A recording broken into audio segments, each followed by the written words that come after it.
I'm Rich Hollenberg. Fran, last week Kansas learned that they lost their big man Udoka Azubuike for the season. Today, huge news coming down from Baylor moments before tip. Tristan Clark, their big man, is gone for the year. Yeah, this league has been racked with major injuries to its key guys, obviously. Dean Wade in Kansas State as well. Kanate, big loss for Baylor. Clark, only a sophomore, was coming into his own as one of the best big men in this league. Both teams will play relatively small today, although Baylor has to contend with, right now, maybe the favorite for Player of the Year in this league, Dedrick Lawson. Dedrick Lawson will jump center against 6'5" Mark Vital, who will play the 5 spot to start. And he won Scott Drew. He won the tip because he jumps out of the gym. There'll be a lot of pick and rolls, a lot of spread offense. Making some shots on the perimeter today would help both teams. There's Makai Mason, 10, in the yellow uniform. Vital can't get the first bucket for the Bears, but an offensive rebound, and that is a Baylor specialty. They come up empty. Here's Kansas's first. Well, they went right at Dedrick Lawson and came up empty, but you do like the aggressiveness. Second game now for Bill Self and the Jayhawks without Udoka Azubuike. Officially, what do they want to do offensively? Well, they want to spread the floor. They've got to make some jump shots, obviously. There's renewed juice with this team because of the freshman, Abaji, who gave them a big lift against TCU the other night. You'll see Abaji off the bench. Here's King McClure. And Jared Butler, the freshman, moves into the starting lineup now for Drew with Tristan Clark out. Mason. Out of bounds, it'll stay Baylor basketball. Baylor's been very aggressive early, going to the rim. KU does not really have an interior presence defensively, so that's probably good strategy, but so far, they've come up empty. Kansas averaging just over 79 points a game. That's third most in the Big 12. Conversely, Baylor, with 63 points allowed, is third best in the conference as well. And Scott Drew, who's the winningest all-time coach here in Waco, got his 300th career win earlier this season against George Mason. They are preseason ranked 9th in the Big 12, but they've already pulled off a ranked upset against Iowa State earlier this week. Well, that's just a disappointment, the injury. They were playing really well. Another offensive rebound and a foul called. Well, Bill Self has had tremendous success against the Baylor Bears, as he has against everybody who he coaches against. The Hall of Famer has 460 career wins. He's 23-4 all-time in his career against the Bears. And you can see he's not happy about the defensive rebounding early. He made that clear to his team. And for Baylor, without Clark, going to have to play as aggressively as we've seen in the first minute. The key is, can they keep it up? There's Tristan Clark, leading the nation in field goal percentage at the time of the injury. And Baylor's always had a history under Scott Drew of developing their big men, and that young man was starting to come on and make his name known nationally. So that's a big loss. First 2 points of the game come from the free throw line for King McClure. Kansas, a minute and a half into the game, looking for their first bucket. Here's LeGerald Vick from deep. And now LeGerald Vick is 3 points shy of 1,000 in his Kansas career. And that's just important for him to get his confidence going. After such a great start early in the year, that's an over and back right there. LeGerald Vick has really slumped. Now, part of it is scouting reports, but that's a good sign for Bill Self. And the other thing I want you to watch, Rich, early in this game is keep your eye on Marcus Garrett, because with this 4-guard lineup, you'll see him play in the middle of that zone. As I say that, Baylor switches to man. They're going to look to go inside right here. Trying to get Dedrick Lawson a touch, averaging over 19 a game. Good scouting report, D, on that play. Vital's going to give away some inches, so he's going to try to front the post. Vick with the step back. And the rebound to McClure. Here come the Bears. McClure, straight line drive, can't get it to go. Now here's the freshman Dotson, and he is a blur in the open court.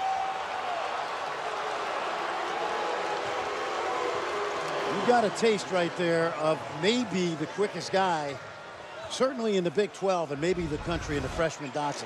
Take a look, real-time speed now. Watch him come at you. And if defense doesn't even get set, he's able to get to the basket and get to the rim. He's probably got coast to coast in under 4 seconds right there. And that's certainly something that Bill Self encourages now, especially with the team not shooting the ball that well from the outside. It makes sense. It makes sense.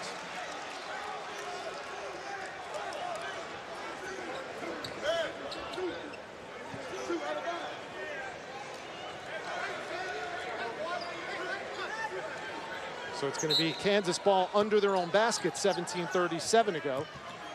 Jayhawks ranked 7th in the country, coming in at 13-2 and 2-1 in Big 12 play. Here's Quentin Grimes.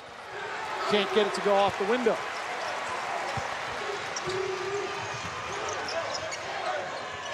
Vic guarding Mason. Now they switch. Mason can't take advantage, and a foul, and it's going the other way. Remember Makai Mason, a young man that torched Baylor in the 2016 NCAA tournament when he played at Yale. And because of 2 years of injuries, in the Ivy League, you only get 4 years to play for, so you can't redshirt. And so he knew early on that his 5th year was going to be spent in Waco, Texas. Here's Lawson, uses the basket to keep Mark Vital away, and he gets his first two. Yeah, that's the danger of fronting Lawson. If you don't get all the way around and that ball goes into him, it's going to really hurt your backside defense. His nickname is Smooth, and you can see why. He's slithery in the post. Kegler, the transfer from Mississippi State. Vital, giving away inches, but not giving away anything in the toughness department. Watch Dedrick Lawson. This guy's about a 2010 guy. You'll see him set up right here.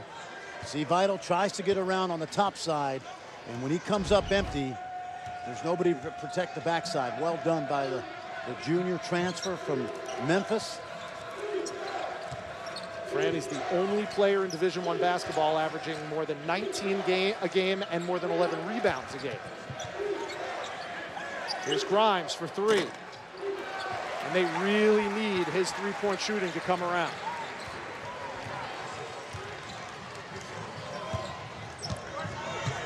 This is where, and just like Azubuike, Bears missed Clark because he was such a presence inside. He drew double teams. That one's blocked by Grimes. Here comes Kansas in transition. 4th block of the game for the Jayhawks. An open Vic from the wing. Kegler with the weak side rebound. Early in this game, Kansas in the lane defensively has done a nice job of playing vertically. Nice feed, wraparound from Mason, but Vital lost it. Grimes, stop and go, and off the window. Pretty play by the freshman, Devon Dotson. Great speed right there, and the hesitation, as you mentioned. Defense never got set. A lot of pressure on Dotson to be the primary ball handler this season. And after King McClure's first 2 free throws opened the scoring, it's been all Kansas since. A 7-2 burst to start the game 5 minutes in the Farrell Center.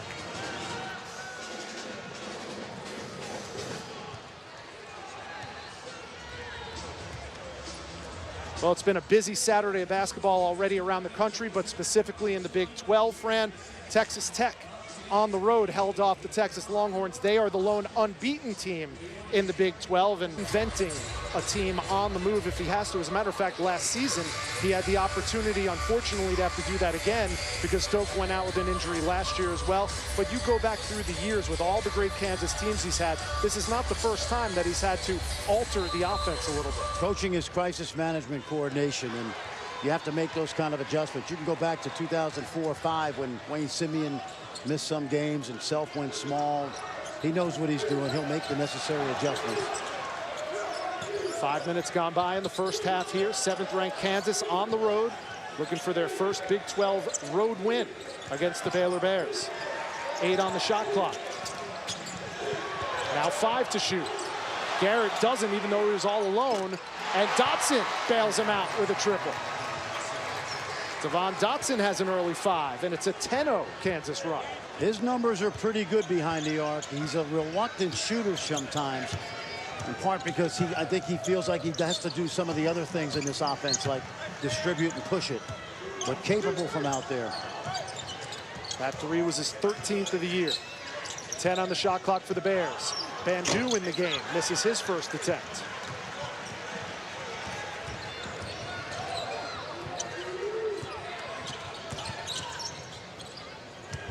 Lawson set the screen, now gets it in the post.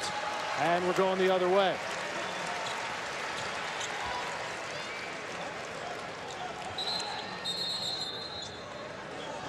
And now for the first time, we're seeing the red shirt who is now not a red shirt. That's Ochai Agbaji, who in their first game without Udoka Azubuike and with Agbaji in, chipped in with 25 minutes. A very good debut for Ochai Agbaji.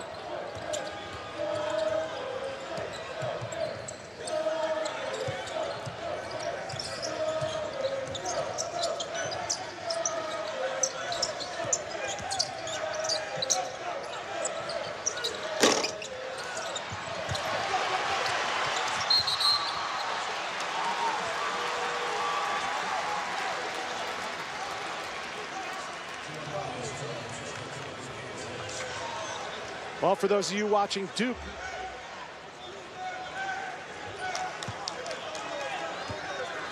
.13:30 to go in the first half. Kansas up 10-2, 7th ranked coming in. They're 2-1 in Big 12 play, and they're off to a fast start here on the road. Now, what I loved about Agbaji in his opening night was the poise he played with. He's going to be a big factor energy-wise on the defensive end.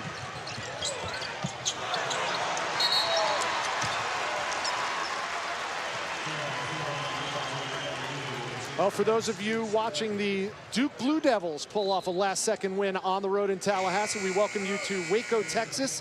It's the 7th-ranked Kansas Jayhawks on the road, taking on the Baylor Bears, who are without Tristan Clark, one of their best players.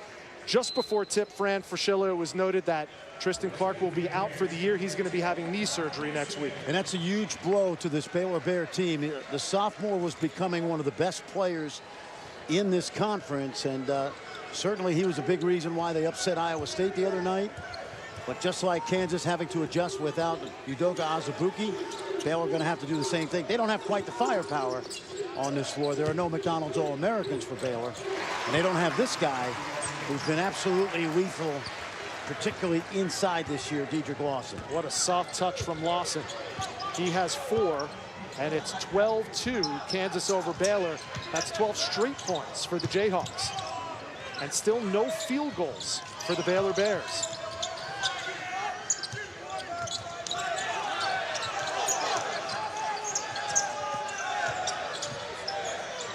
Five on the shot clock. Here's the freshman Flo Thamba, and a foul called on Kansas. Well, give us an idea, a diagnosis, if you will, Dr. Fraschilla, on how both of these teams are going to reinvent themselves offensively without their big men. Well, Kansas is used to it. They played small last year. Of course, they shot 40% from 3. They played without Doak for much of the early season. He missed 4 or 5 games before the injury, so they can play small. It's Baylor that has to make the adjustment because this injury just happened in the previous game, and they're going to play with 4 guards, but they just don't have the offensive firepower. So got to get it done on the defensive end, get out and get some baskets in transition. That ball knocked out of bounds. 12 minutes left. We'll be back from the Farrell Center. KU up by 10.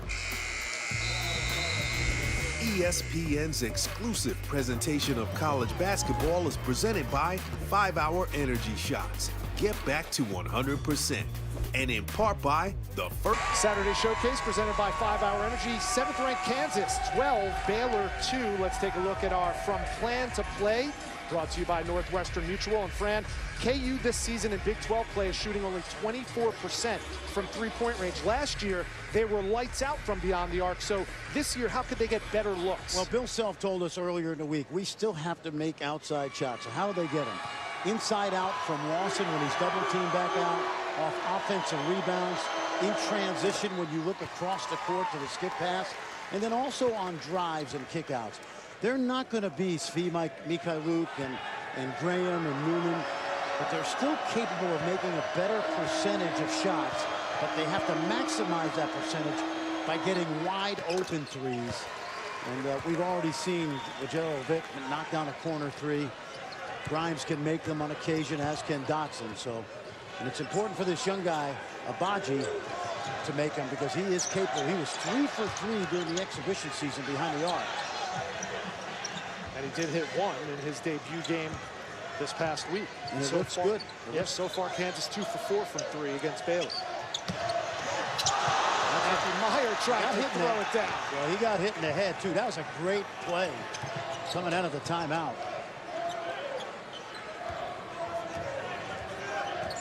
But this Meyer, he's out of Austin. He is some athlete. At 18 and he lost at TCU. 10 on the shot clock for the Jayhawks. Oh, that's Dotson.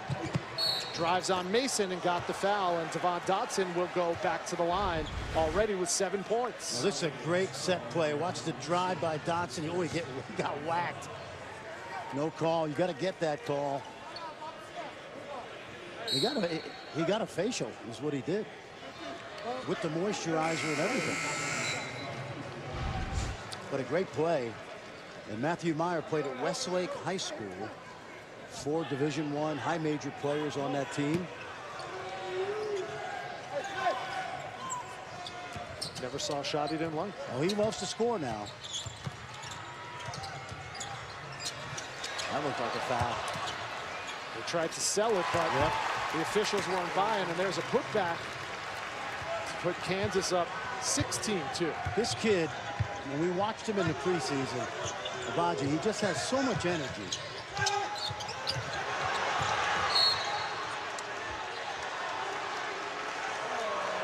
Well, after a debut where he scored 7 points with 4 rebounds, a steal, a block, and an assist, Bill Self said, we need guys that can make some plays above the rim that you can't really teach as far as athletic ability.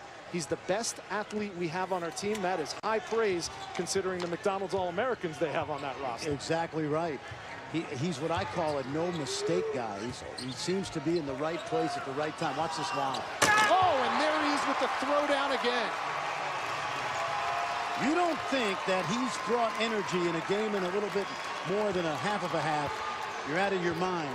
And it rubs off on his teammates because they've seen it every day in practice since last July.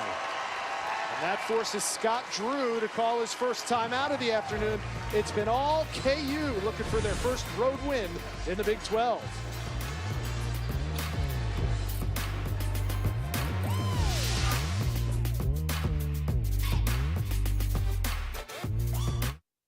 There are a chosen few in possession of an X factor most can only dream of, capable of bringing a packed building to its feet with a simple wave of their arms. They don't just inspire school spirit, they embody it.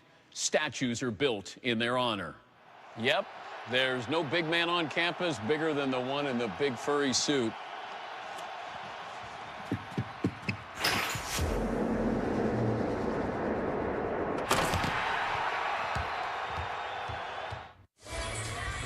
Ochai Agbaji making his impact felt immediately in this one. Lob plays demoralize a defense. They went zone. They run this time and time again.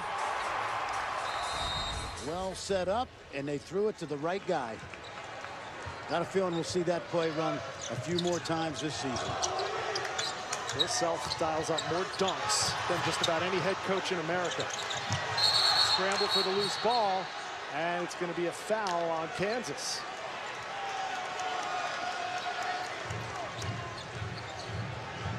Nearly 10 minutes gone by, and the Baylor Bears have not scored from the field. 0 for 13 and 0 for 4 from three-point range. And without Tristan Clark, their big man, they're going to rely even more on the three ball. Well, and Kansas knows that, so what do? They've got the ability on the perimeter to stretch that defense out, and they're not going to give up any open looks to guys like Mason and McClure. This is the guy that has to get going. And he's guarded by the best defensive player on the floor, Marcus Garrett. And down goes Abaji, but he pops right back up. Well, this week on ESPN's Big Monday, we have a doubleheader you won't want to miss. First at 7 Eastern, fresh off their buzzer-beating win in Tallahassee, Zion Williamson and #1 Duke will host Syracuse at Cameron Indoor. Then at 9, you'll see this Kansas team again as they welcome Texas to Allen Fieldhouse. My partner, Fran Fraschilla, will be on the call for that one. Isn't it crazy that Duke may have the first 3 picks of the NBA draft? And the quiet guy, Cam Reddish, hits the game winner today in Tallahassee. They may be the first 3, but that kid from Murray State, John Morant, is going to be right in that mix. He is. If I needed a point guard in the NBA, I would seriously think about taking him #1. I'm not saying I would. I'd give it serious thought because he has a chance to be an NBA All-Star. And there's a little bit of a Bronx cheer in Waco, Texas for the Bears, who get their first field goal with 9.5 minutes to go in the first half. Back to the zone. Going to try to establish somebody in the middle of the lane. Maybe Abaji, maybe Garrett. Abaji tries for 3. He almost banked it. And Grimes misses from beyond the arc. Here's Meyer. Leaking out ahead and throwing it down with a 2-hand flush.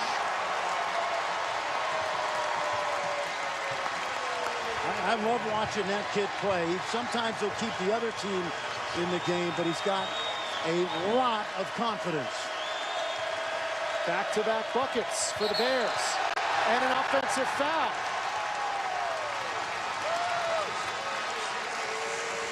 Watch Matthew Meyer. He knows how to score. Shot goes up, the flyby. He keeps going. And King McClure finds him at the other end, and you see a little bit of that athleticism. And then Makai Mason. Here's the second look at that dunk. And then watch Mason. Solid position. And importantly, because of that charge, Marcus Garrett now whistled for his second foul. Yep. And without Azubuike, it is certainly a little bit of a thinner bench that Bill Self has the luxury of going to. So #2, Charlie Moore, checks in. And he's only got 3 McDonald's All-Americans out there now. Here's Mason. And we're giving Bill Self giving David McCormick and Lawson a chance to play big together. Mason, the hammer pass. Here's Butler for 3.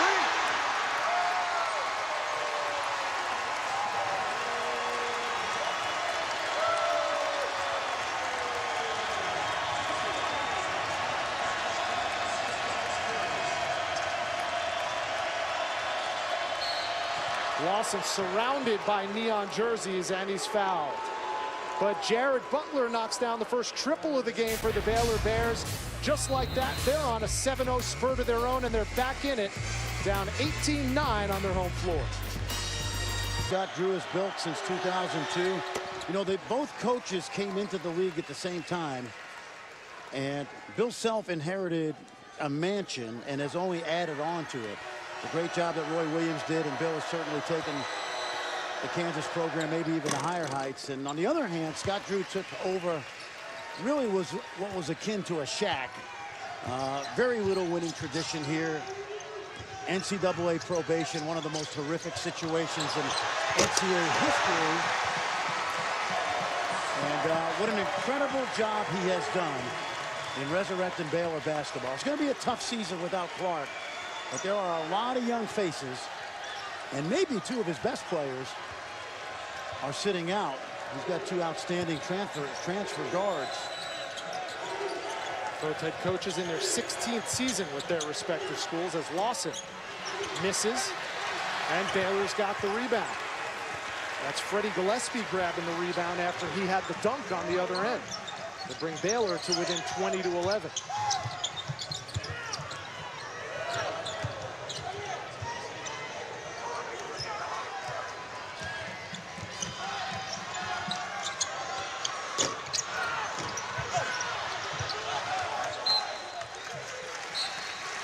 Well, take a look at this. Is pretty good spacing. Look at how Baylor is spread out. So Kansas tries to trap with 2. They keep the ball moving. And one thing you have to do when you're pressing is you have to protect the basket. And KU had nobody home, and that's something that Bill Self will address. Mason. Still looking for his first bucket of the afternoon, coming off a 25-point effort, his season high in that win at Iowa State. Yeah, he battled, we mentioned the Yale transfer, battled 2 years of injuries, and even early this year he was practicing very, very little. When I watched him play against Oregon, he was not moving well, but he's starting to get his athleticism back.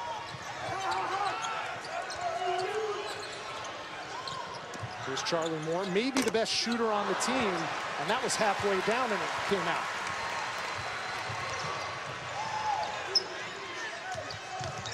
Kegler on the baseline, surrounded by blue jerseys, and he turned it over.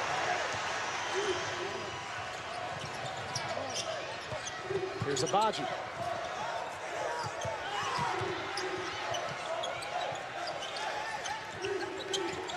Diedrich's brother, KJ, gives it up to his brother. And an offensive foul called on Diedrich Lawson. It looked like Diedrich was so excited about having the mismatch that he spun quickly. He's always going to spin baseline on that side of the floor. Defender was aware of that. Take a look. He's going to look middle. Close call. Close call. Could have gone either way. I thought it was a charge, but it was a close call. But Diedrich's got to know now, in the league, everybody knows he spins baseline from that left block. And what I would do if I were him and the coaching staff is I would just make some adjustments and come back to the middle a little bit more just to keep a defensive player honest in the post. Mason. Now he's got his first bucket of the afternoon. And Baylor's to within 7. That's where Mason is at his best, in that little floater game. Back in the zone. So watch KJ in the middle, Diedrich on the baseline. Here's KJ, 13 in blue. Found a seam and cashed in. First 2 of the game for KJ Lawson. That spot is such a passing spot for Bill Self's teams that when that ball went into KJ, everybody fanned out to the shooters, and he was left wide open.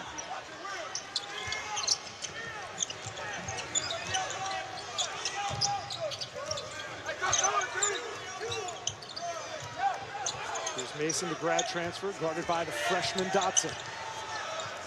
Butler. Deep three. Right in the face of Quentin Grimes. That young man's a freshman from the same high school that produced Rico Gathers.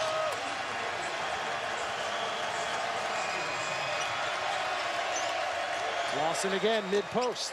Not this time. And Kegler, the weak side rebound. They can make it a one-possession ball game with a triple. And they do! That's 3 threes for Jared Butler, and just like that, a 17-4 Baylor run. They're right back in it, 22-19, 17th ranked Kansas with the lead with 4:27 to go in Waco. ESPN's exclusive presentation of college basketball is brought to you by Phillips 66, proud sponsor of Big 12 basketball.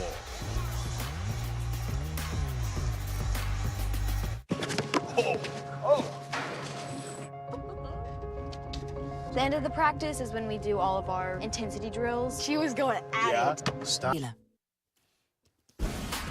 Alongside Seth Greenberg, LaFonso Ellis, and Adnan Burke. Coming up in the Dodge halftime report, a thrilling ending for Duke Blue Devils against Florida State. We'll also talk about the Big 12. Fonz, what have you seen in this game? Well, we said they needed to make some threes. KU 2 of 7, not so good so far. You know, the one thing about this Kansas team is you think they're blowing Baylor out, yet they're not powerful enough to blow someone out. Baylor making some shots, that's the difference. Rich? Kansas 1 field goal in their last 8 possessions. Now Lawson can't get it to go. Make it 1 for their last 9. Well, Lawson had it. He lost his balance, and that's why he wasn't able to make that chippy. And a chance to tie with a 3. Instead, KJ Lawson fouls Makai Mason.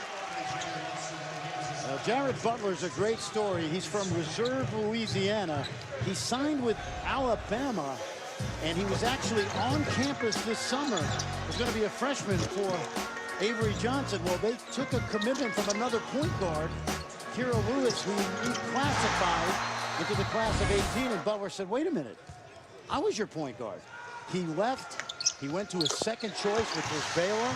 The NCAA granted a waiver so that he would be eligible right away. And I mentioned earlier, he played at the same high school that produced Rico Gathers. Tim Bird, his high school coach, is one of the best high school coaches in Louisiana. He also coached a kid that had a pretty good career here by the name of Tweety Carter. Scott Drew's first McDonald's All-American, and you saw the potential of Butler in just the last 3 minutes. Interestingly enough, the scheduling gods have Alabama coming to Waco in a couple of weeks. So Jared Butler will get to reintroduce himself to some of his former mates with the Crimson Tide.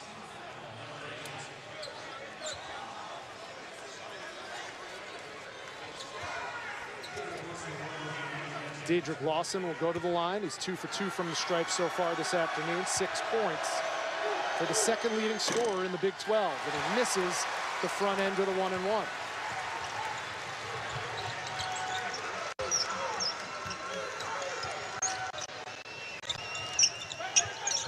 So now it's a 2-point game.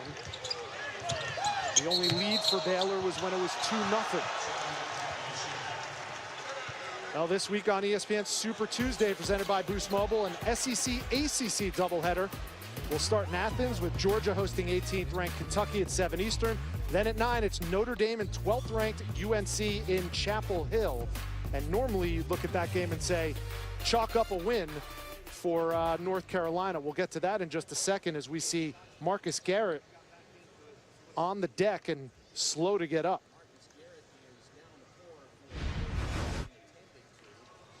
Watch the spin move here. Looked like they knocked knees.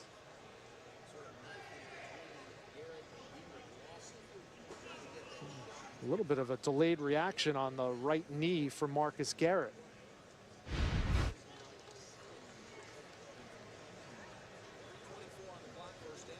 What a year in the Big 12. Kansas has certainly gone through its share of injuries. Garrett family, of course making a 90-mile drive down from Dallas today, where he started at Skyline High School. But you look at Azubuike, Lindell Wigginton, now Clark here. Here's another look.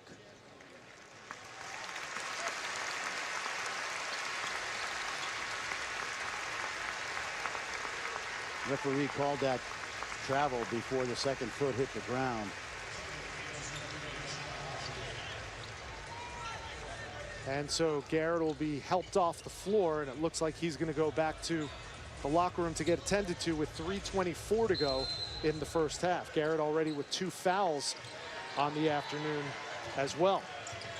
And Baylor stayed in that zone. They've done a good job of walling off the inside. And the way they play the zone, look at this. McClure picks it off. Lost control of it, and Antonio Petty says it's going to stay Baylor basketball. Baylor's done a good job of using that guard tandem. The back guy is taking away that high post area, made it difficult for Kansas to get the ball inside. Well, this looked like a walk in the park the first 10 minutes for the Jayhawks, especially without Tristan Clark.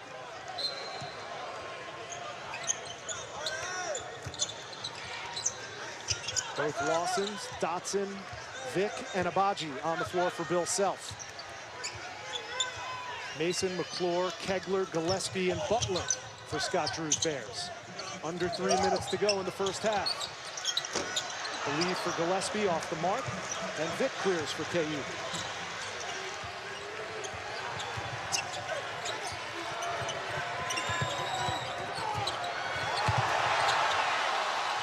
Lawson gets it to go in the paint.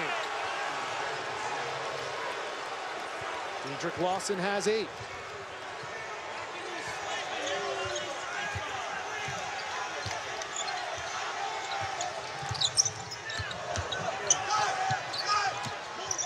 Butler has 3 triples in the first half.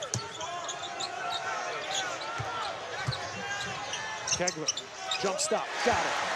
They really need some offense from Mario Kegler. In fact, they need that offense the rest of the season.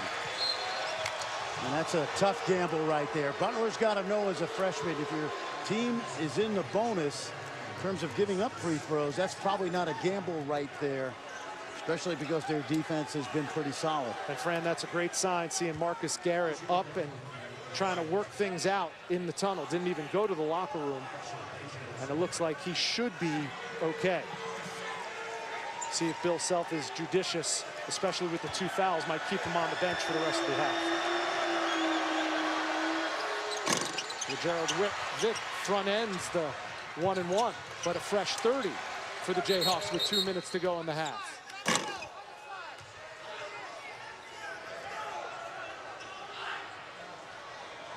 But they're fixing the shot clock.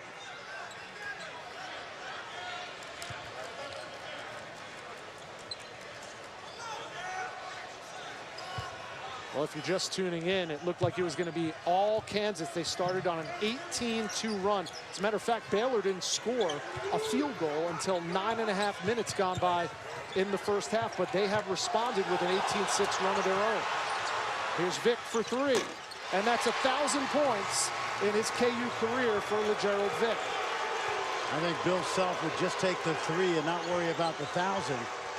And try to get Vick going a little bit. That's important. That came off a missed offensive rebound and a kick out.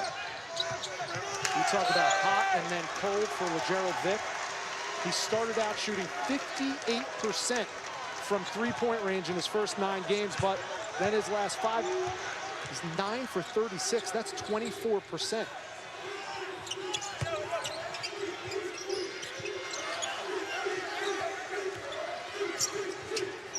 Abaji for 3. How about that?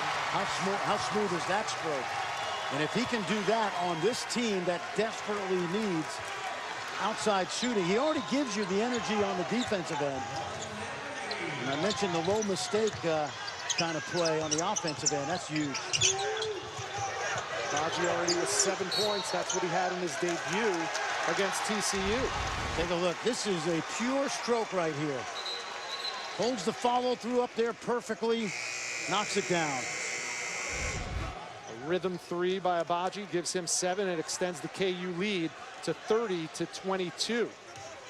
They were planning on redshirting him until Udoka Azubuike was deemed out for the season with that wrist injury. He had surgery right after the injury, and you hope he'll be back next season at full strength as Devon Dotson gets another bucket. He's got 9. It's a quiet 9, isn't it? I mean, we've talked about his speed, but he just plays within himself. If anything, he probably could even be more aggressive on the offensive end. 10-second differential between the shot clock and the game clock. Makai Mason knocks down a 3. That's the 4th 3 of the half for the Baylor Bears. Well, that keeps Baylor in striking distance, but give Kansas credit. When Baylor threw the haymaker, they were able to respond. The big 3 by Vick. Some scoring inside. Big possession right now for both teams. Last shot time for the Jayhawks. What do you think they do? Got a lot of things they can do. Usually ball screen, maybe pick and roll right here. But they got to go soon. Vick for 3. Got it!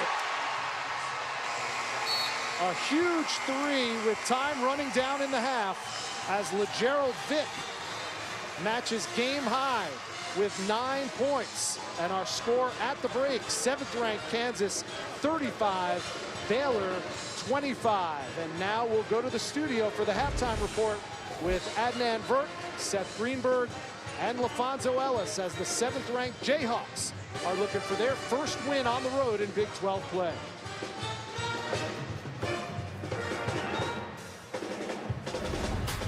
Waco, Texas, inside the Farrell Center. It's 7th-ranked Kansas 35, the Baylor Bears 25.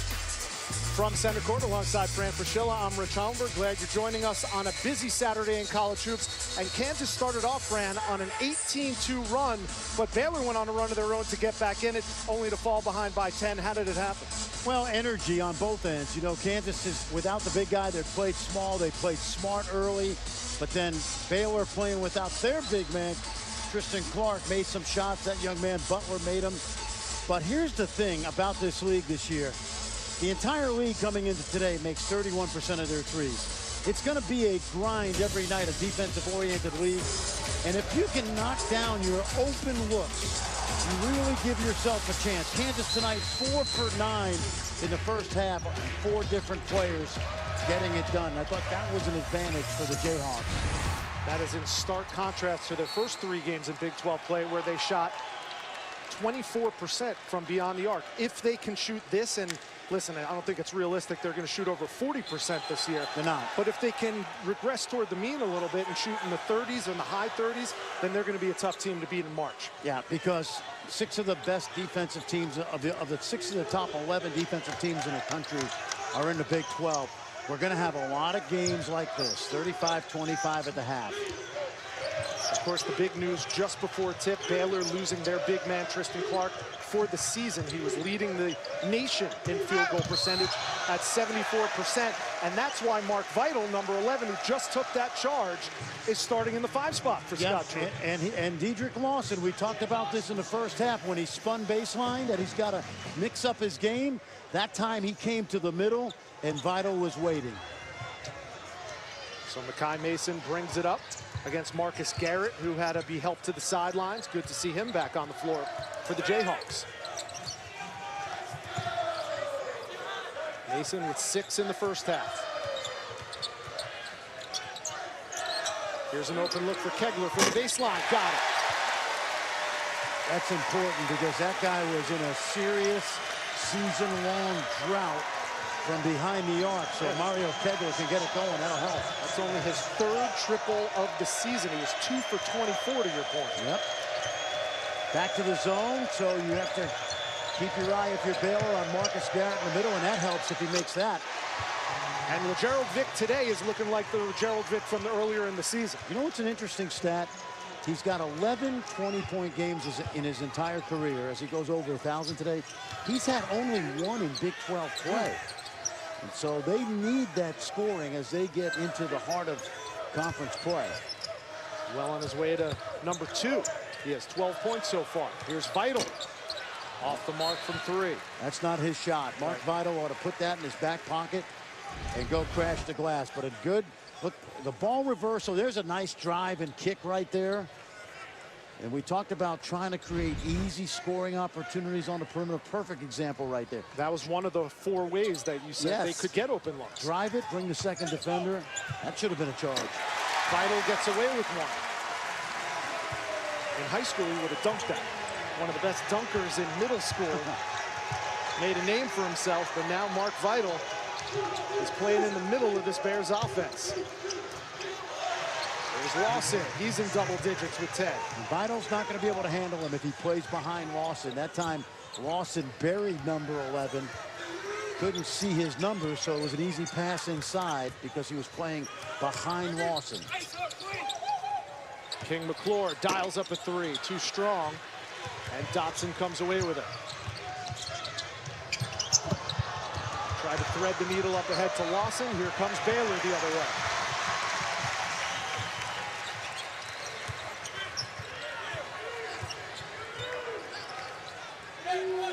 Without Tristan Clark in the middle, leading the nation in field goal percentage, what does Baylor need to do to score points? Spread out and drive it. This guy with the ball can put points on the board, but they've done a good job of checking him. There you go, right there. Pretty move, but he came up empty, and Lawson went down hard on his right hip. So play is stopped with 17-11 ago. Kansas already had a scare earlier in the game with Marcus Garrett going down hard. He came back, and it looks like Dedrick Lawson will be okay. Let's go back to the other end. We talk about how to bury the defender in the lane. Take a look right now. I'm going to circle Lawson, but when the ball is getting ready to throw in there, watch how he's in front of Vital, so the passer doesn't even see Vital. He can put it right in the middle of Lawson's chest, and then Lawson can go and operate from there. Well done. Good post feed by Grimes. Here's Lawson. Not that time. And when Udoka Azubuike was officially ruled out for the season, my first thought was Dedrick Lawson's going to have to win Big 12 Player of the Year. Played that type of high level of game for them to win another Big 12 title. no transfer has ever won Big 12 Player of the Year. Yeah, well, he's not going to get worse. He may not play at the level he's played, but he's going to have a 2010 season. Good fight for the ball on both clubs. It's going to be possession arrow to the Jayhawks. And one of the reasons I say that he's not going to play worse is Bill Self's going to put him in position every single night to get the ball inside and operate. And we've seen that so far tonight. Bill Self watched Dedrick Lawson put up 31 points and 14 boards in their win against TCU earlier in the week. Dedrick's got 11 double-doubles. 8 times he's gone 20 and 10. That's the most in college basketball. Hey, Rio, this for you, Rio. Rio, this for you, Rio.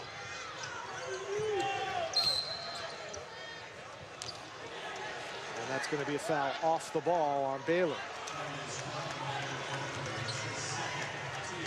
That's going to be the second on Kegler. I thought they let a lot of action go in the first half both ways. They did call a couple charges, and what you see from officials is blowing the whistle a lot early second half just to maintain the flow of the game. Tried to get a lob to Vick off the inbounds, but it was snuffed out by Baylor. Instead, Quentin Grimes knocks down his first bucket of the afternoon. Averaging 9 a game, Quentin Grimes, the freshman out of the Woodlands, Texas.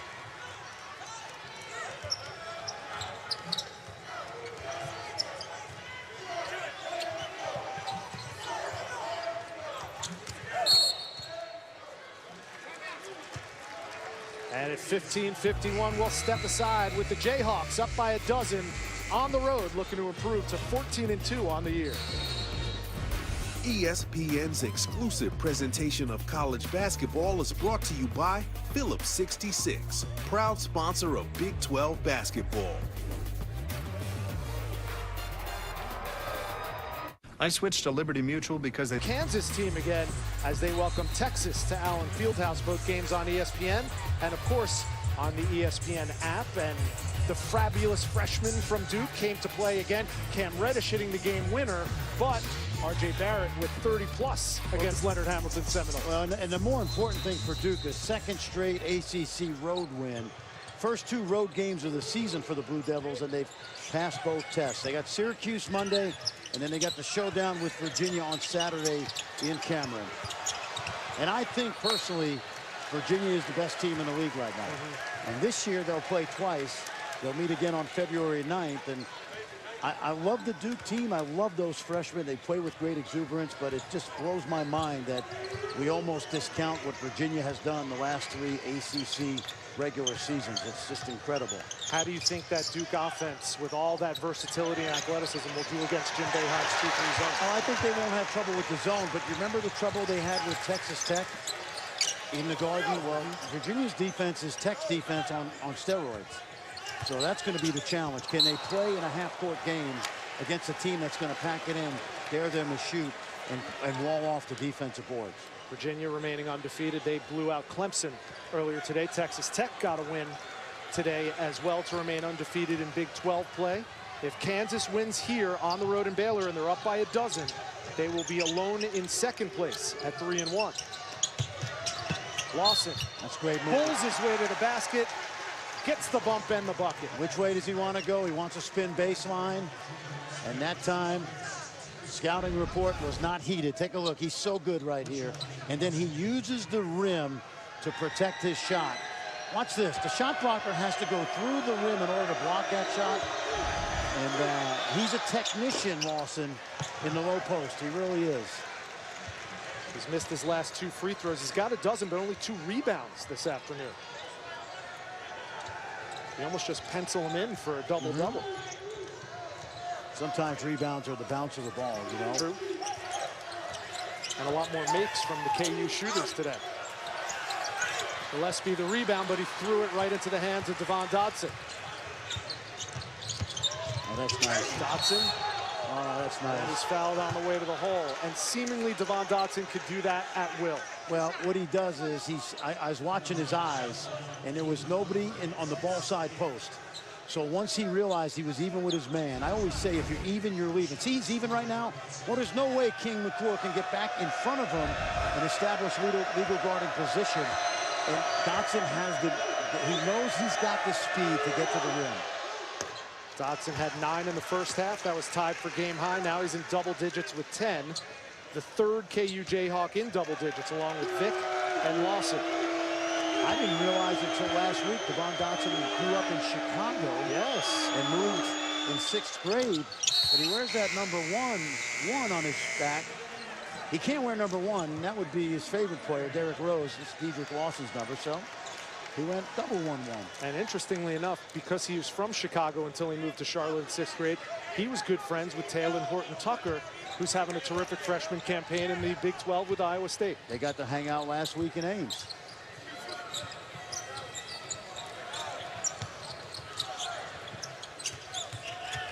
Kansas has now extended their lead up to 16 after Baylor made a furious comeback in the first half. Mason leaves it off, and a foul from behind. And that's going to send Baylor to the free throw line, where Mark Vital will shoot a pair. Kansas has done a very good job of keeping Makai Mason out of the lane tonight, because they can semi-switch with Lawson, who does a good job. And that time, one of the rare times tonight, Mason able to get deep. And Mark Vital does a lot of things well, but free throw shooting is not one of them. Yeah, he's a free throw monster. He has almost as many free throws as he does field goals on the year. It's just that he shoots 42% from the stripe. Here's an offensive rebound. Meyer, quick hops. Telling you, this kid will be good. He really got a good future. One of the great things about this league is just how many of these, and he was well known, played on a great high school team, but so many good 4-year players come into this league. That's big time. Jayhawks go inside out. Lawson feeds Grimes. One of the things we talked about was how to create easy three-point opportunities without a man in their face. Kansas has done that really well tonight in a variety of ways. Rhythm 3 from Makai Mason, his second triple of the day.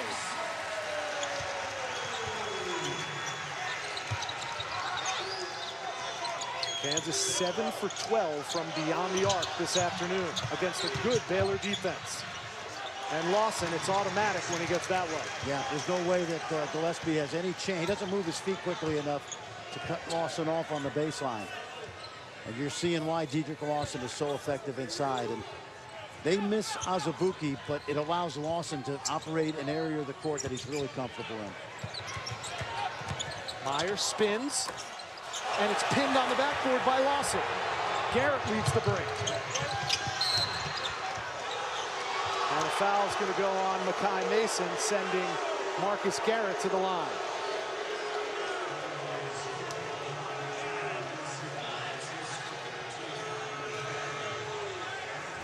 One of the things we talked about is creating those easy opportunities. Ball goes in, watch Vital turn his head, kick out Grimes, rhythm shot.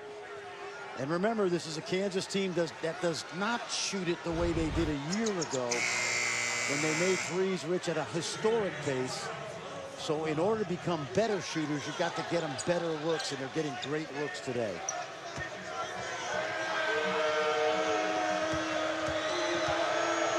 Of 51 teams in D1 basketball, and about 2/3 of the way down that list are the Kansas Jayhawks, only 33%.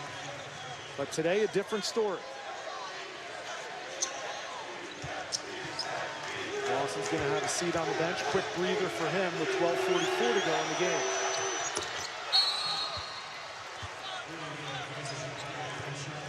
Garrett gets 1 of 2. I really, we talked to Bill Self about this yesterday. I really think he's going to enjoy coaching this team, because he told us yesterday one of the things that Ochai brought was that energy. And if you look at this team right now, they could switch at all 5 spots. So that keeps the ball normally from getting into the paint. And he's going to have fun with this team. And I know Texas Tech is really good, and TCU, K-State's back on track. It's going to be an amazing league because of the tough. It's going to reminds me of the old Big 8. Defense is going to be the watchword, and this can be a really good defensive team that Kansas has. Mason, big rebound by Vital. How does he do it at 6'5"? because he's a freak athlete with a high motor. Got to have a ton of want to if you're going to rebound the way that Mark Vital does.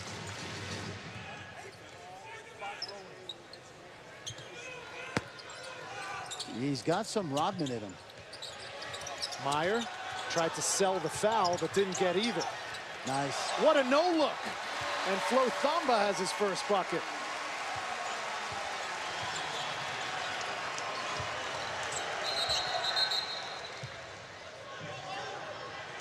And we've got a stoppage of play as looks like Mitch Lightfoot took a shot to the kisser.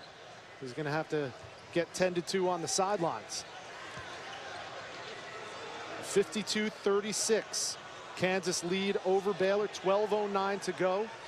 Jayhawks looking to improve to 3-1 on the season in Big 12 play. And it looks like maybe he collided with someone under the basket to draw blood. Scott Drews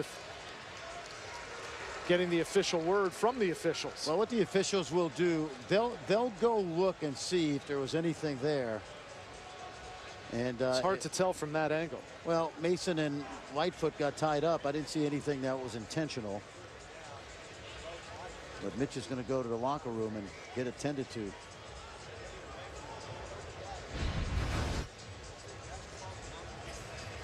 Oh, no, he just ran into him. Yeah, that's nothing. They'll look at it and play on. And unfortunately for Mitch, because he doesn't want to give away those minutes that he was out on the court. Doesn't want to give up any chicklets either. This should be a very quick review. Mason's watching the ball. Lightfoot's trying to deal with Thamba, and they just collided. And Makai Mason had to get tended to after that collision as well. And that really hurts Baylor more than it hurts Kansas. No doubt. That's a good trade-off. Kansas's defense this afternoon has been the story. They have 10 blocks this afternoon. 10 or more blocks for the first time in 2 seasons. The last time they did it was back in 2016 against Nebraska. They had 7 in the first half, right? A lot of those blocks were at the rim where they didn't even jump. They just stayed vertical. So Lightfoot out, Mason out. And it's going to be Kansas ball with 25 on the shot clock after the stoppage in play. Rich Hollenberg, Fran Fraschilla, glad you're joining us on Saturday Showcase, presented by 5 Hour Energy. The Baylor Bears hosting the 7th-ranked Kansas Jayhawks. Kansas got out to an 18-2 start and didn't allow Baylor a field goal until 9.5 minutes to go in the first half. Baylor made a game of it late in the first half, but now Kansas has really imposed their will at the start of the second half. And because of that recent collision between Makai Mason's head and Mitch Lightfoot's face, there's blood on the floor that they're tending to. This is why there's a stoppage in play. And because of that, I get to remind you about ESPN Plus. If you don't have it yet, you got to get it now. ESPN Plus, home to thousands of live events, including over 2,500 college basketball games, international soccer, UFC, and exclusive original content. Sign up now, download the ESPN app, or visit ESPNplus.com. And I know because your lovely wife Meg joined you on this trip, you got to ride shotgun on the drive over from Dallas to Waco, so you got to enjoy a little ESPN Plus while you were driving over here. I'm an ESPN Plus guy, no question about that. Well, previously in the Big 12, it's been quite the soap opera so far. Kansas State earlier today holds off Iowa State.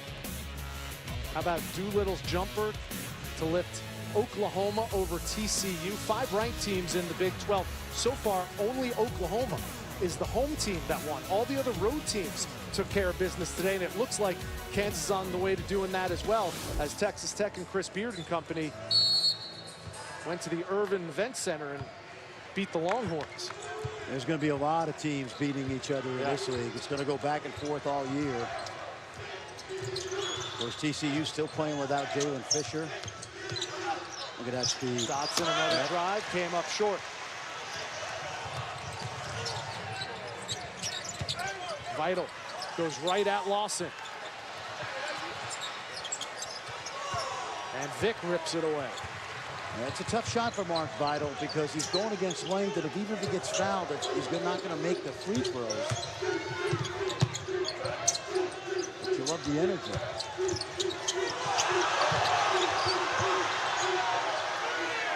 10 on the shot clock for Kansas.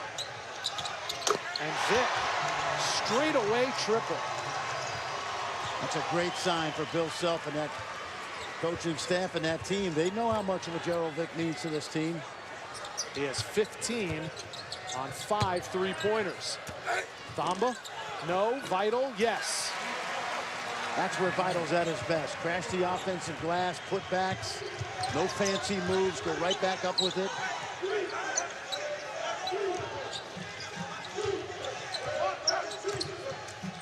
Scott Drew known for that 1-3-1 defense. He's been switching up to man quite a bit this season. What's the best defense to run against Kansas? Both of them are, well, they're equally ineffective or effective depending on how you look at it, because Bill Self's got a plan for both defenses every time he plays Baylor.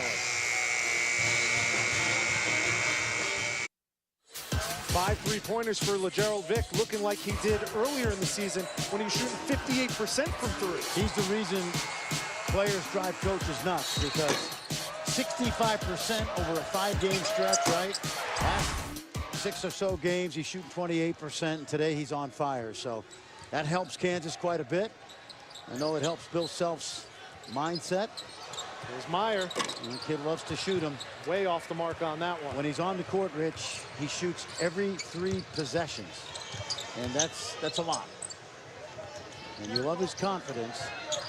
He hasn't proven that he can make outside shots at a rate that is necessary to win games yet. Good defense by the freshman Thamba on Lawson.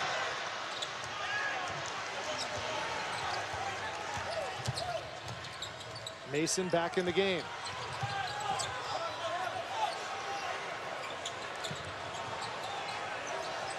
There's a Meyer pass. Yes. But you see where his eyes were? Yes, I did. He was thinking of shooting it. Good hands by Lawson to knock it out of Mason's hands. Oh, they got a shot Jump clock. ball. Yeah, I thought there should have been a horn that went off. Yeah. It didn't, but Antonio Petty says shot clock violation, never touched the rim. So it's going to be Kansas basketball. That's the 5th second-half turnover for the Bears. Great defense, too. That whole play was started on that drive. Abaji poked it loose with Lawson. And you see Abaji getting to the floor, the hustle. And Abaji rubbing his right shoulder. It's been a physical game here in Waco. One of the reasons Bill Self was hesitant to use Ochai early in the season is he felt he had enough perimeter help.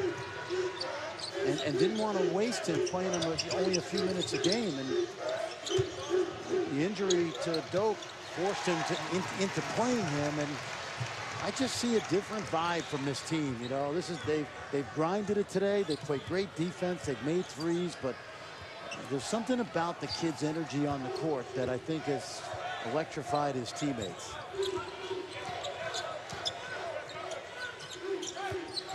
Abaji getting a chance because of Azubuike going down for the season. We told you, broke the story at the top of this telecast that Tristan Clark, the big man for Scott Drew's Baylor Bears, now ruled out for the season. And they're not the only two, unfortunately, in the Big 12. That's been one of the prevailing storylines in this conference. It really has. That's arguably the 4 best big men in the league. Yeah. Missed, you know, a lot of time. And, of course, 2 of them are out for the year. I saw Konate on the West Virginia bench today. I don't know when he'll be back, but every team in the league seemingly has had to endure that. More so this year, Rich, than in any year that I can really remember. And it forces you as a coach to coach on the fly, to adjust. And not easy, but in a league that has 5 coaches who've been to the Final Four, each of them has their own challenges. I saw the twinkle in Bill Self's eye yesterday when he said, I really like the lineup that we put out against TCU.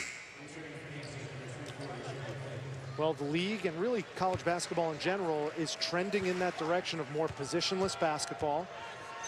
Obviously, this year, Bill Self thought he was going to play the offense that he traditionally preferred to play, which was with two bigs, but now that's by the boards. But when you can recruit like Kansas does, sometimes it doesn't matter. You get some of the best athletes regardless, as Marcus Garrett has his first field goal.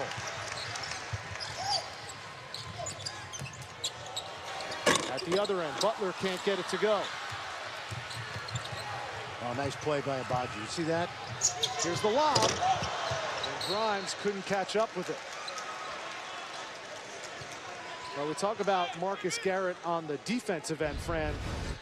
He can play on the offensive end a little bit too. That's a great move right there. He's unsung. Arguably one of the best defensive players in the country. He's guarded all 5 positions this year for Kansas. Think about that. Did a great job on Alex Robinson the other night. Point guard from TCU. He's guarded centers. There you see some of the players he's guarded this year. And each of those guys is the best player or second best player on his team. They play 5 different positions. Grimes short on the 3. And you could probably count on one hand how many D1 players can guard 1 through 5 like Garrett can. Exactly. There's some great defensive players in the country this year, but he's probably as versatile as they come. Mason short on the 3. And a fight for the rebound. It's going to be a foul on Baylor as we take another timeout from Waco. 7.5 to go. Kansas comfortably up on the road. Great news. Liberty. Tennessee ranked number 3 in the nation. Most teams in the top 5 play with a big target on their back. Tennessee says no, that is not us. We continue to be the hunter, not the hunted. Coming up at 6 o'clock on ESPN, Tennessee at Florida.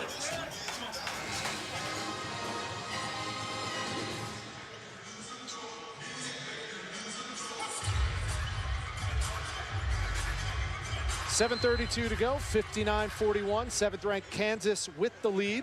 Looking for their 14th win on the season and their 3rd in Big 12 conference play.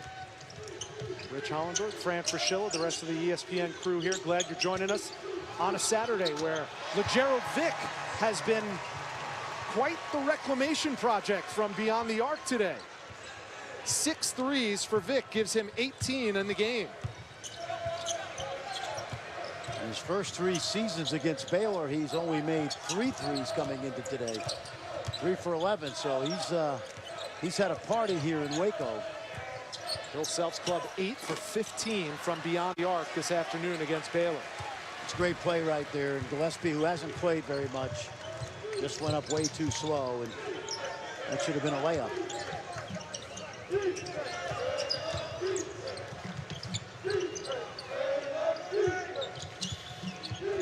Remember that game earlier in the season where LeGerald Vick went 8 for 8 from 3-point range. He's that kind of hot this afternoon. And Ochai Agbaji is chipping in. He has a new season high now with 9. So he's averaging 8 points a game in 2 games. And young man, in my opinion, is the best NBA prospect on this team. He's not close to being in the NBA by any stretch, but the athleticism, the size for his position, it's all there.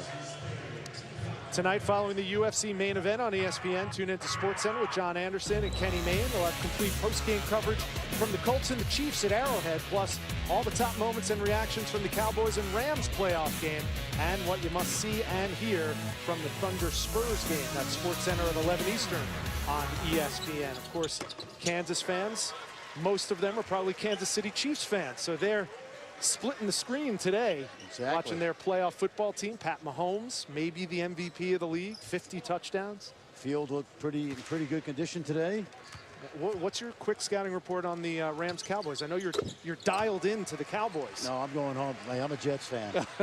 I'll be racing home to watch that game, but Cowboys defense is pretty stout.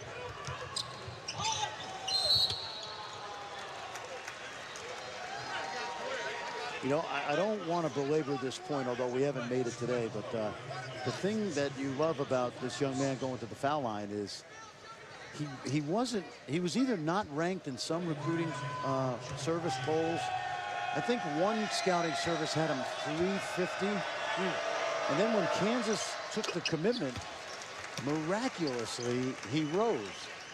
And but the real story is every player runs his own race. Like Quentin Grimes, there's so much pressure on him to be a McDonald's All-American, play like it. Same thing with Dotson. But to see a kid like this who was really under the radar until the end of his senior year, and to be out on the court playing a key role for one of the top 7 or 8 teams in the country is pretty remarkable. He looks like he's been playing all season, Rich. Yeah. And he has been. He's just been on the scout team for Bill Self in practices. You know, Silvio De Souza, who they're still waiting a word from whether he'll play from the NCAA, he joined the team last year. He had never practiced. And that was a big adjustment. This young man has been in practice the entire season. That might be off of Baylor. Over and back, easy call. Bad break. So you mentioned the pressure that someone like Quentin Grimes, and in some ways it's Crimea River. I mean, everyone would love to have that innate God-given ability and the hard work that's gotten Quentin Grimes to where he is. But there are some other players in the Big 12 who are facing those same type of scenarios. Texas comes to mind. Without a question. You know, there was some talk that Quentin Grimes was going to be a lottery pick, and he'll play in the NBA someday. There's no question about that, but sometimes we put so much pressure on these kids. It's like Talon Horton-Tucker is in these mock drafts, and he's really struggled in Big 12 play. And it's really wrong to put a kid in a... You should talk to the NBA coach. I talked to one NBA team that said, we don't even have some of these kids on our top 50 board, let alone in some of these mock drafts. So I know why they do it. You know, you got a million of them out there. You got to be the first to talk about the next great one, but it sometimes does a disservice to these kids because they're not allowed to grow up.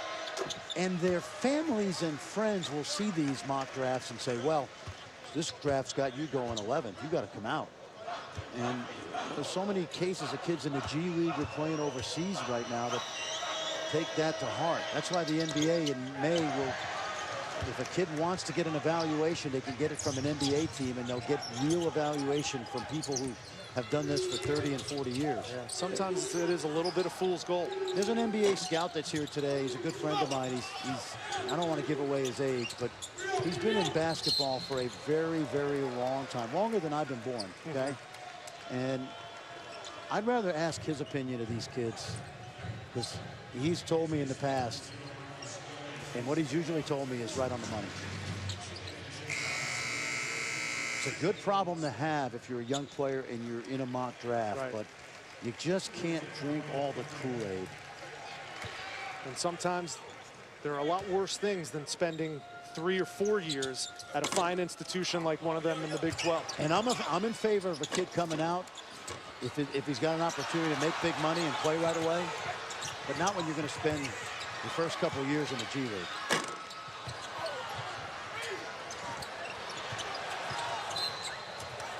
That one's going to be off of Kansas. It'll be Baylor basketball, 4:42 to go. Kansas leads by 21, 66-45. Baylor playing their first game without Tristan Clark. Just before tip this afternoon, Baylor announced that Clark will be gone for the season. He'll have surgery on his knee, and they hope to have him back by next year. But certainly a big blow, a big loss to this Baylor Bears team that looked like they might have been turning the corner a little bit. Kegler too strong. I think one of the pieces of good news for Kansas is if Big Doe comes back healthy, there's an opportunity. Vic is a senior. It's not crazy to think that this entire team minus Vic will come back next year. Bandu in the open floor has a chance at a three-point play. And Devontae Bandu has his first bucket of the game. He had 13 points in 11 minutes in that win against Iowa State earlier in the week.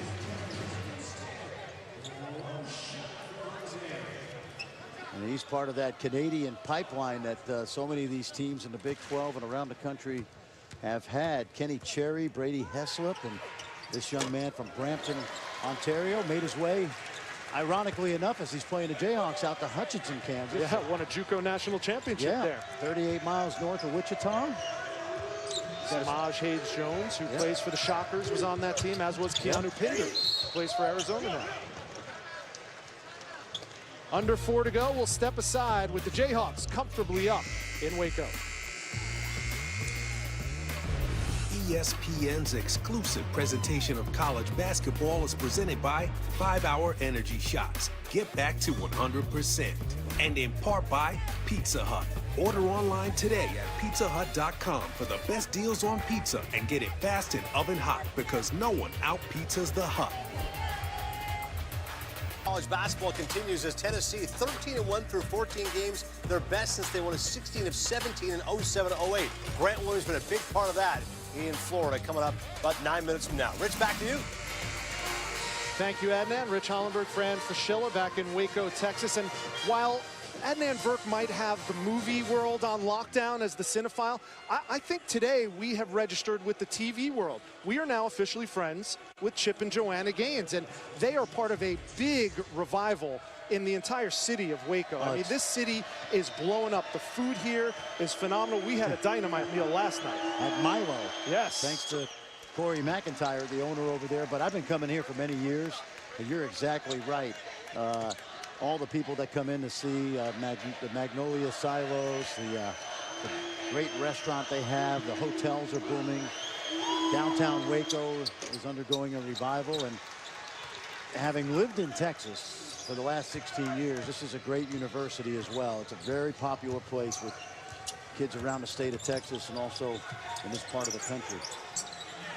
And Matt Rule is not going to go to the New York Jets. That's going to right. stay and coach the Baylor right. Bears. That's good news for the There you Baylor go. football team. There's Meyer with an and one opportunity. This kid's got offensive talent. He's just got to channel it. But I know I talk about him having to, dial it back just a little bit. But he has talent. I enjoy watching a kid that believes in himself this much. I think he's got a chance to be a really good player. This Baylor team, they're going to struggle now without Tristan Clark, but they have a lot of pieces back. Remember, they've also played without Jake Lindsey this year, who's on that bench, and he's recovering from hip surgery. He may or may not come back for his 5th year. He'll eventually be an NBA general manager like his dad, but there's a lot of promise here in Waco with this young group. There's Jake on the left. And King McClure wearing number 3 in honor of Jake Lindsey. That was Jake's number last year. King McClure took his number in honor of his teammate.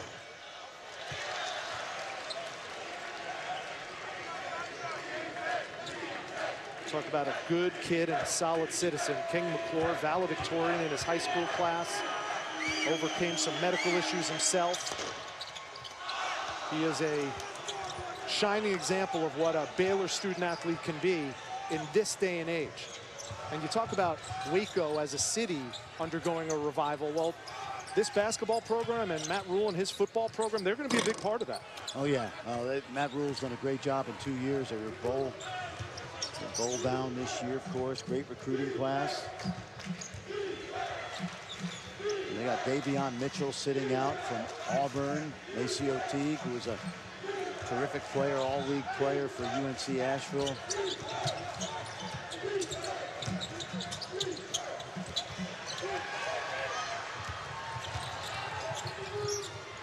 There's a 3 attempt off the mark. Bandu has the putback. And despite that misguided 3, Jared Butler's been solid today as a freshman. Butler had 3 triples in the first half. I've said this before, it's arguably the greatest rebuilding job in NCAA history. And if you mock that, just go back and read the clippings from 2002. I mean, they're the only team in NCAA history to be penalized an entire non-conference season. And one year they had to open up their season at Texas Tech in the Big 12. So what Scott Drew's done here is remarkable. 16 years in Waco, 17 as a head coach. But he's the all-time winningest head coach in Bears history. Got his 300th win earlier this season in November.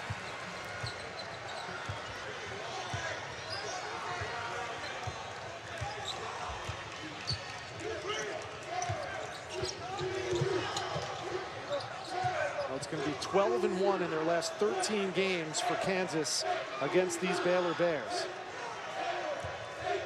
We have $1:40 left in the game. Kansas up 69-55. Charlie Moore misses. Up next for Kansas, they'll take on Texas. You'll be there for Big Monday. And they've won 14 of their last 15 against the Longhorns. The Longhorns came off a tough loss today. Baylor battling back now. They're not gonna erase this 11-point lead, in my opinion. Not the way UCLA did that to Oregon the other night. That was amazing. But you like the way they battled. This week on ESPN's Big Monday, speaking of that game, you don't want to miss the doubleheader. First, it's going to be a 7 Eastern tip between Zion Williamson and #1 Duke, hosting Syracuse at Cameron Indoor. Then, the aforementioned Kansas Jayhawks taking on Shaka Smart and the Texas Longhorns. R.J. Barrett, you talked about Devontae Bandu hailing from Canada. How about R.J. Barrett, 23.4 points a game, and Zion Williamson right behind him at 20.2. Two of the top 4 scorers in the ACC. Yeah, and it really doesn't matter who the leading scorer is on that team. They play unselfishly. They had a trip to Canada in August that we, of course, chronicled on ESPN Plus, and you could tell they were going to have great camaraderie. That is a great young Duke team. A 10-point lead from the 7th-ranked Jayhawks. 1:07 to go from Waco. Believers out and out, believe. Make believers out the overseas. Make them bow down when they need us. They got to bow down when they need us. Well, Gerald Vick has the most experience of any Jayhawk against this Baylor team, and prior to today, he was really more of a role player on some great KU teams. In fact, only averaging about 4 points a game. But today, a completely different story as he caught fire. And hopefully for Bill Self and his staff and his team, got back on track from behind the arc, because he was absolutely scintillating today, Rich. And I thought one of the impressive things about Kansas was great ball movement. We talked about how to get the open three. That's more of a high percentage shot than maybe the shots they were missing. Today they did that. 9 for 16 as a team. Vick, 6 for 8, all on his own. And an interesting note, despite the fact that Kansas has not shot the ball well from distance, they are now going to be 10-0 if they hold on and win this game when they shoot a better percentage from 3 than their opponents. And part of that is they always play defense so well at the three-point line. So that's a double win, if you will. There's Butler with his 4th 3 of the game. Yeah, he's impressive. Again, he's because of Clark. These young freshmen on Baylor, some sophomores too, like Vital, they're going to get a lot of opportunities, especially on the offensive end, that they might not have gotten if Tristan Clark were in the lineup. Well, Baylor's got 2 of their next 3 on the road. They'll go to Stillwater to take on Oklahoma State. Then they have Texas Tech before going to Morgantown and taking on West Virginia. And then that SEC Big 12 Challenge with Alabama. Speaking of Jared Butler, you told that story earlier, Franny, how Jared Butler was part of Avery Johnson's team until Kira Lewis came on board, and he reclassified as a 17-year-old and is their starting point guard now. So they were working with Jared Butler, and apparently they saw it fit to let him traded him. Alabama. They traded him, yeah, for future #1. Good deal for Scott Drew. He's going to be a good player. And we mentioned Kansas will be on Big Monday, as per usual, against the Longhorns. And then they also will make a trip to Morgantown to take on Bob Huggins and the Mountaineers before a rematch with Iowa State. These 2 teams, Baylor and Kansas, Fran, won't play again until the regular season finale all the way on March 9th. We have to wait for this rematch. Kansas will definitely be ready for that Iowa State team that beat them by 17 last Saturday. That will be the first game with the students back at Allen Fieldhouse. Classes start the next day on that Tuesday. And then, of course, the match with Kentucky. This year it's at Allen. Great rivalry. Well, 52.9, it's not academic yet, but assuming Kansas holds on to win this game, they will improve to 3-1 and be all alone in second place. Texas Tech is the only team ahead of them. They're 15-1 overall. They're one loss to Duke, but they are undefeated in conference play at 4-0. Well, if Baylor does not win, there'll be 6 teams with already 2 losses. Look at this. Meyer goes up strong, but can't miss, can't make it. Meyer again. Another bunny at close range, no good. Man, how about that? That's a great effort. They did everything they could to put that ball in the basket. And, you know, they struggled with that at the beginning of this game. That would have made it even a little bit more interesting to cut it to 7. Didn't get it done. Jayhawks dodged a bullet right there.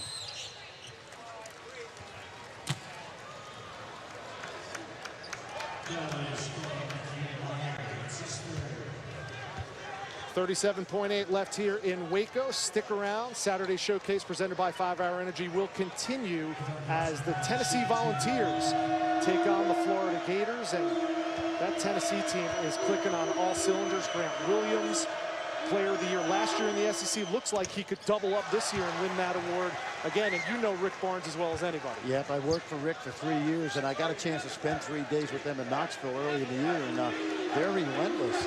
Admiral Schofield, Jordan Bone at the point. And we were talking off air that Grant Williams and the young man at the foul line, Devon Dotson, were high school teammates at Providence Day in Charlotte. There's Vital with the layup. Well, this has been a great effort by Baylor, and they have played really hard. Look at this. Can they get a 3? 22 seconds left, and they do can a 3. It's Bandu from deep. And a timeout on the floor, and all of a sudden, a sliver of hope remains in the Farrell Center. Well, you love the fact that they haven't quit. It's a young team, got bad news today. They've overcome it somewhat, and you just love the energy.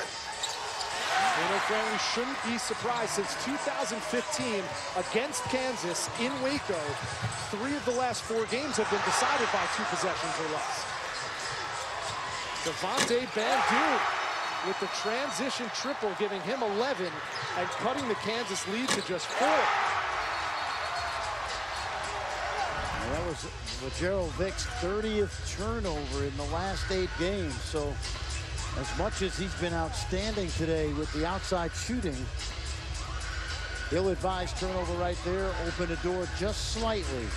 Now, if you're Baylor, Rich, you're going to set up that pressure again, and you're going to gamble as quickly as you can for a trap and a steal, but then you have to foul right away. Right away. And there you see Bill Self. He is making sure that this team gets it.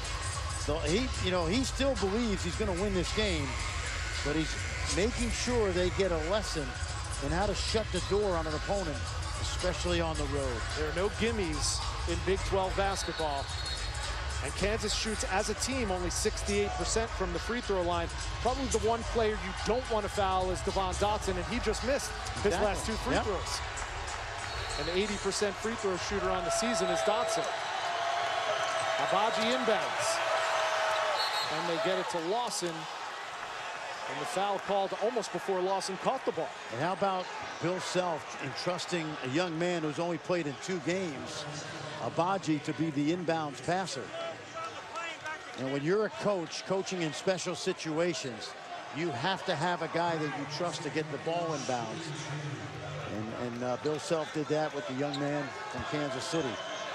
Well, there haven't been a lot of rebounds to have for Dedrick Lawson. His team shooting 55% from the field today. But Dedrick Lawson is at the line with 16 points and can't make it 17. He only has 3 rebounds to go along with those today.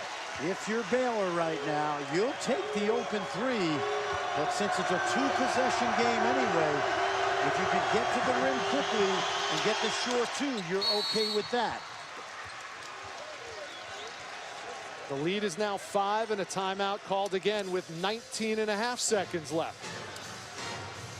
The last time these 2 teams met, Fran, Baylor upset Kansas on this floor, 80-64. They have never beaten Kansas 2 times in a row. So in the huddle right now, Bill Self exhorting his team. What do you think the strategy is from Kansas's perspective? Well, what you want to do is you want to switch all ball screens on the three-point line and not give up the open three. If you're Scott Drew, you're probably setting up a three-point play, but you also want to tell your team, don't take a contested three. If they crowd you so much and you can get to the lane and take the short two, we'll take that, set up the press, and foul again. Because it's a two-possession ball game. Exactly, and because you can foul and stretch this game out and make it 2 or 3 or 4 more possessions. Got to go quickly. Here's Butler. He has 4 threes today. He can't make it 5. Vital, foul.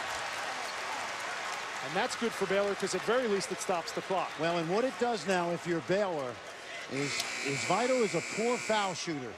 So Meyer and Thamba have to consider this ball. It's going to be missed. What I like to do right here is X the 2 big guys inside, cross them to try to create confusion on the 2 defenders on the baseline who block out here, and see if you can get an extra possession. Devon Dotson has fouled out with 14 points. Kansas has 1 timeout remaining. Baylor is out of timeouts but has the possession arrow. And both teams are in the double bonus. You mentioned Dotson's free throw shooting nearly 80%, so they lose that. But if I'm Scott Drew right now, my hope is that Vital makes the first, and the likelihood is there's going to be a miss. And you either, what you want to do is if you can't grab the ball, big guys, tip it out to midcourt. And that's why Grimes is floating around that top of the key area. Mark Vital shooting just 42% from the free throw line this season. And you see how, let's face it, that's an ugly looking shot. But that's okay, because if you're Thamba and Meyer now, the likelihood is this ball's going to come off crooked.